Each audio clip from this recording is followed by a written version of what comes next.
Welcome dear students. आज से हम शुरू करेंगे कक्षा 10 के विद्यार्थियों के लिए साइंस की क्लास। चैप्टर नंबर फर्स्ट आज की क्लास में शुरू करेंगे। आपको पता है कि चैप्टर नंबर फर्स्ट का जो नाम है वह क्या है? वह है रासायनिक अभिक्रियाएं एवं समीकरण। इस चैप्टर को पहले तो हम समझेंगे और समझने के बाद क्या क्या प्रश्न किस प्रकार से एग्जामिनेशन में पूछे जाते हैं उनकी चर्चा करेंगे। क्लास को ध्यान से देखेंगे और चैनल को अभी तक सब्सक्राइब नहीं किया है तो चैनल को सब्सक्राइब जरूर कर लें, बेल आइकन को भी दबा दें ताकि आपको अच्छी क्लास की सूचना मिलती रहे। देखिए, रासायनिक अभिक्रियाएं एवं समीकरण, इस चैप्टर में जो बातें अपने को समझाना चाह रहा है वह अपने घर से संबंधित होती हैं। जिन बातों को जानना अपने लिए जरूरी है वो बातें इस चैप्टर में हैं। तो पहले तो हम समझ लेते हैं कि रासायनिक अभिक्रियाएं क्या होती हैं। रासायनिक अभिक्रियाएं क्या होती हैं, कौन कौन सी अपने आसपास ऐसी घटनाएं होती हैं जिनमें रासायनिक अभिक्रियाएं हो रही हैं, उनकी चर्चा कर लेते हैं। देखिए, रासायनिक अभिक्रियाएं जो जनरली अपन देखते हैं लेकिन अपने को पता नहीं पड़ता भाई कौन कौन सी रासायनिक अभिक्रियाएं होती हैं। जैसे घर में आपकी मम्मी ने सब्जी बनाई, किसकी? दाल की सब्जी। ठीक है, दाल की सब्जी बनाई थी सुबह, कोई स्वावणी में भी दाल की सब्जी बनी थी और वह क्या हो गई भाई, शाम तक क्या हो गई? खराब हो गई। दाल की सब्जी या अन्य सब्जियों का सब्जी खराब हो जाती है। ये देखा ना आपने, हो जाती है कि नहीं? सब्जी, दाल की सब्जी खराब होना या फिर अन्य कई प्रकार की सब्जी खराब हो जाती है। इसके अलावा अपने घर पे देखो, लोहे की वस्तुएं जो होती हैं, लोहे की वस्तुओं पर जंग लग जाती है। क्या लग जाती है? जंग लग जाती है। तो यहां पर भी क्या हो रहा है बच्चा? रासायनिक अभिक्रिया हो रही है। क्या अपने को कैसे मालूम पड़े कहाँ रासायनिक अभिक्रिया हो रही है? तो देखिए, कौन कौन सी घटनाएं हैं जहां रासायनिक क्रिया होती है। एक तो दाल की सब्जी बनाई, कोई भी घर पे अपन सब्जी बनाते हैं, कोई भी खाद्य पदार्थ जो होते हैं लंबे समय तक रख देते हैं वो खराब हो जाता है।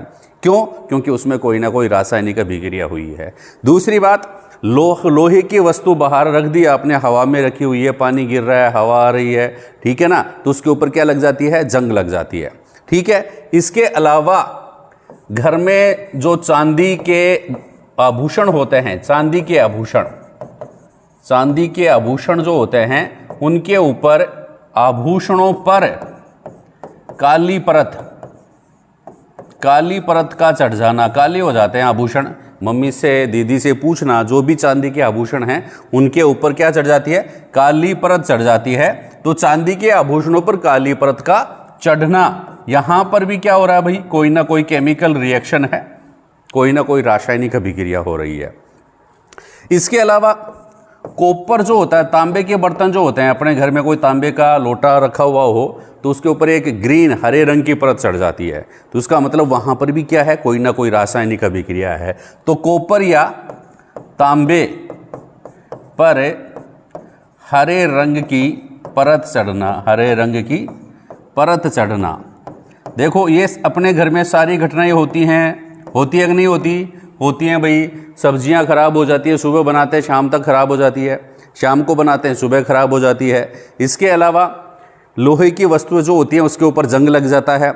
इसके अलावा कॉपर या चांदी के आभूषण जो होते हैं उसके ऊपर काली परत चढ़ जाती है। इसके अलावा कॉपर या तांबे पर हरे रंग की परत चढ़ जाती है। और डेली जो घटना होती है जिसको अपन जानते हैं लेकिन पता नहीं था कि कौन सी घटना, दूध जो होता है, दूध का दही में बदलना। दूध में जामन दे दिया अपन ने, वह किस में बदल गया? दूध का दही में बदलना। यहां पर भी क्या हो रही है? रासायनिक अभिक्रिया हो रही है। इसके अलावा कौन सी अभिक्रिया है? देखिए, अपन जो श्वास लेते हैं ना, श्वसन में भी क्या होती है भाई? केमिकल रिएक्शन होती है, रासायनिक अभिक्रिया होती है। श्वसन के अलावा पाचन जो होता है उसमें भी क्या होती है? रासायनिक अभिक्रियाएं होती हैं। तो कहने का मतलब क्या हुआ? चैप्टर का नाम है रासायनिक अभिक्रियाएं एवं समीकरण। बात समझ में आ गई?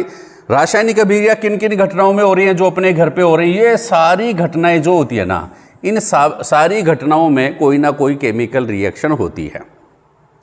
पिछली क्लासेज में आपने पढ़ा था कि इन घटनाओं में क्या होता है? रासायनिक परिवर्तन। परिवर्तन दो प्रकार के होते हैं, एक तो रासायनिक परिवर्तन, एक दूसरा भौतिक परिवर्तन।